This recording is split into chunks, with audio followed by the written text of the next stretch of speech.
Hey everyone, and welcome back. So today we're going to be taking a look at the upcoming games currently announced on the Nintendo Switch eShop for the month of April. Basically, at the beginning of each month, I like to go through the list of games that are currently announced and figure out which ones we should keep an eye on for the next month. And currently, what's really interesting is the month of April seems to be shaping up to be very indie heavy because there's only about two major releases for the month of April, and pretty much every other game I want to keep an eye on seems to be a really interesting indie title. Also, as I mention every month, we always get a ton of shadow drops on the Nintendo Switch eShop, so the list we're looking at today is most likely not complete for the month of April. However, nonetheless, taking a first look like this at least gives us an idea of which dates seem to be bigger dates for the month upcoming and to start forming a tiny bit of a budget on where we should be putting our money for the next month. The last thing before we get started, don't forget that if you like these videos and you want to see more, please do hit that like button. It really does help out a lot. And don't forget to subscribe to the channel if you aren't already. Now, we won't have to wait too long for the first game to keep an eye on for the month of April, because right away on April 1st, there's a game that I want to try out, which is Accesories, which will be releasing for only $5. So that on its own is always something interesting, because if the game turns out to be decent at a $5 launch price, this can turn out to be a tiny gem for the month of April. It looks like a very simple action platformer with a very simple premise: get rich and save the princess while you're at it.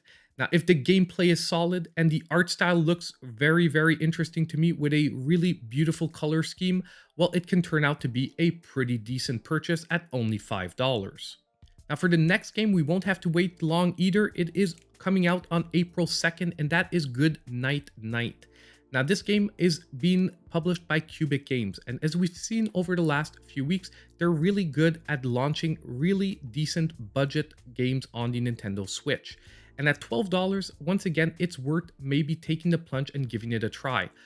I'll be honest, what attracted me most to this game is that it looks a ton like A Link to the Past from the SNES days. On top of that, it has procedurally generated dungeons, and it's touting co-op play, which is always a good thing, especially since a lot of people are stuck inside with the rest of their family.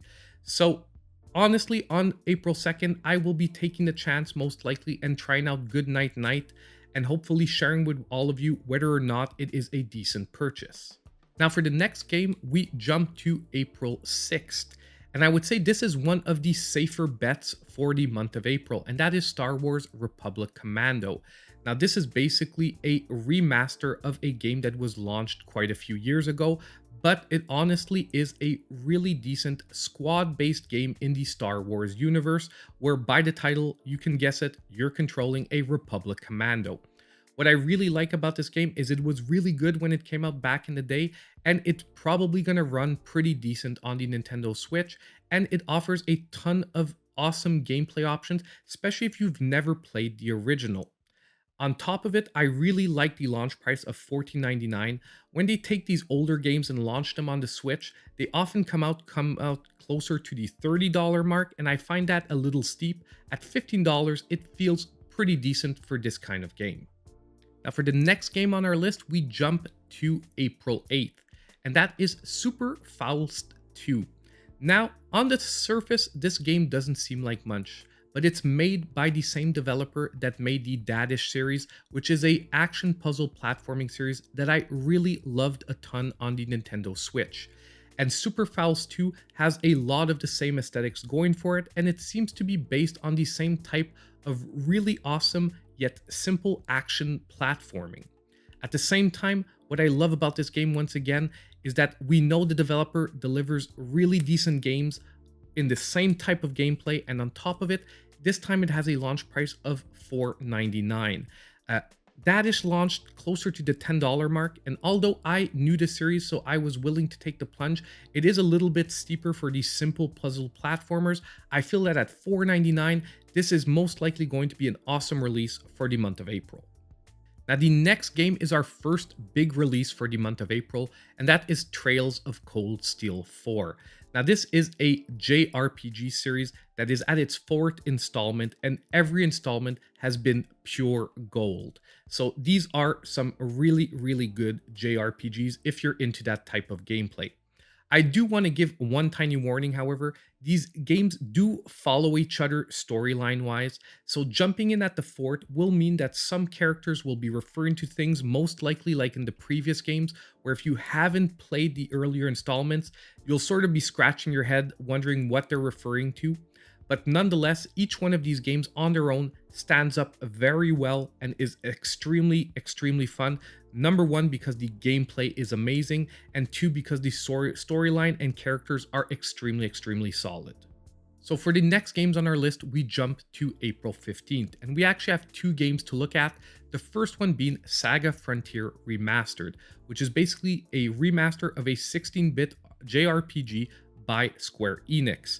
So the Saga series is a very solid series. It has some great storytelling and some great gameplay. The only thing about this game I would say that gets me a little down is the launch price of $24.99. Just like we saw with Republic Commando, I find that even these remasters being launched, unless it's a complete remake of the game, I would say I feel more comfortable with these remasters launching closer to the $15 mark. It does feel a little steep at $25. However, if you've never played the original and you're into JRPGs, I would say that this could be an amazing pickup. However, someone who's played the original, I would maybe wait for a sale. Now, the other game releasing on April 15th, and this one does have me really excited, is Godstrike. It's basically described as a 3D bullet hell boss rush game based around basically beating the bosses in a set time limit. And visually, the game looks stunning. And gameplay wise, I am sure it's going to be addictive. I love boss rush bullet hells. Everything's going to be basically depending on the difficulty level of this game, I would say. If the game turns out to be too easy or too straightforward, then I would say that most likely it's going to fall flat a little bit for me. But if it has a decent difficulty level without being die-hard difficult, then I think it's going to be an amazing purchase and is going to pull a lot of people in. And once again, I love that launch price of $14.99, especially when it's a new series that you need to take a chance on. $15 doesn't feel too steep.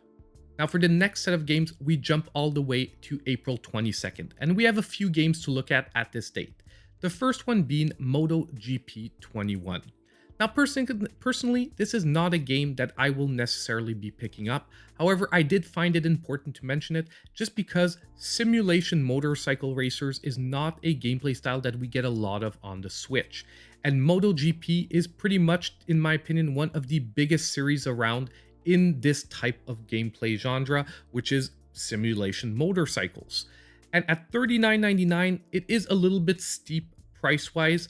I would definitely wait for a few reviews to come out just to make sure that the performance level is adequate on the Switch.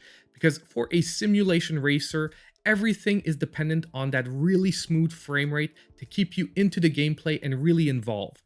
But if this one has a really solid frame rate and some really decent graphics, I can see MotoGP attracting a lot of people who are into this style of racing game.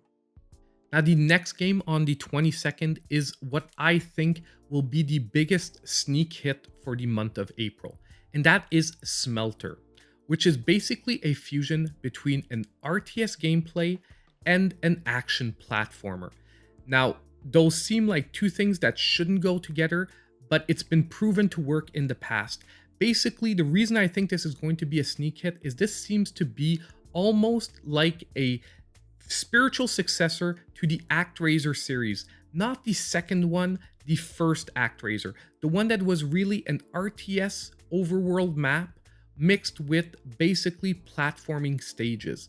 And the graphics, bosses, gameplay all look phenomenal for this game. There's a trailer available. I would seriously say check it out. It will most likely convince you to give this game a try. On top of it, the price seems decent at $19.99. Like, if the gameplay stands up to the level I think it's going to be, then it'll be definitely worth it. Of course, I would probably wait for a review or two, but I seriously would keep my eye on this one if you're into either RTSs or basically platformers. This seems like a serious sneak hit for the month. Now, the next couple of games on my list are the biggest question marks for the month of April, meaning that I think they can really go either way. Either they can turn out to be really awesome little hits, or they could turn out to be really, really bad games that we want to stay away from. The first one is Skyland Rush Air Raid Attack. Now, on the plus side, it's launching for $6.99, making it an uber budget title. It's basically a side-scrolling shooter type game. And the graphics make me think a lot of the Parodius series, or once again the flying levels of Cuphead, if you want a more recent referral to that. And at the same time, the graphics seem pretty decent, and these games can be a ton of fun as long as the controls are decent and the mechanics stand up well and the stages are well thought out. Now, Skyland Rush Air Raid Attack is another one that I would keep an eye on. I would wait for a couple of reviews, however. I will try to be checking it out myself, but the end of the month will be pretty rushed because of a couple of other bigger games. But if I have the time, I will be definitely getting back to you with this one to let you know if it's worth the $6.99 launch price. Now, the next game that's also throwing me quite a curveball is a game coming out on April 29th, and that is Recnum Sherry Dreamland. Basically, this game, what's attracting me to it is obviously the aesthetic they chose to go with. It basically looks like 16-bit sprites, but in a black and white color scheme, but not a standard black and white color scheme because there are gray tones thrown in here and there as well, which is really interesting as a overall visual style. It seems to be a really simple 2D retro platformer, but if the mechanics are very solid, at a launch price of only $6.99 and an amazing visual style like they have, it could turn out to be another sneak hit for the month of April. So I'm really hoping to have the time to take this one for a whirl.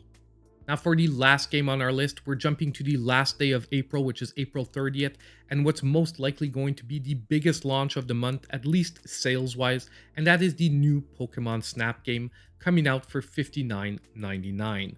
Now basically, I'm not sure this series needs much introduction, but it's basically an on-the-rails shooter where you're taking pictures of Pokemon and you're basically scored on all the Pokemon you manage to capture and how nice your pictures are at the end of the stage.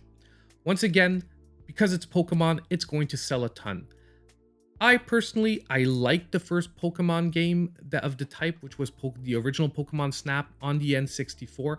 I'm just not sure if today it's going to be enough to pull me into gameplay if it's still only about taking pictures. Honestly, I'm really hoping that they have some surprise twists for us in the game to really push that gameplay value a little bit higher. But if not, everyone who's waiting for a new Pokemon installment is pretty much going to be picking up this game at the end of next month. So that was pretty much it for the list of current games that are announced for the month of April. Obviously, there's more than this announced for the month of April, and I invite you to take a look on the eShop to see if there's any games that I maybe didn't focus on, but that could interest you nonetheless. And I want to hear about them in the comments down below if there's any games that really catch your eye that I didn't mention in today's video. Now, I'm really excited for the month of April because, like I said, there seems to be a lot of indie releases and they seem decently spaced out, where most likely we'll have the time to try them all out and get back to seeing at how they play and whether they're worth your time and money. But anyway, as I said at the beginning of the video, don't forget that if you do like these videos and you want to see more, please hit the like button. It is really the best way to help support the channel. At the same time, don't forget to subscribe if you aren't already and hit the notification bell so you know when all my future videos come out. And as usual, I hope I'll see you in my next video.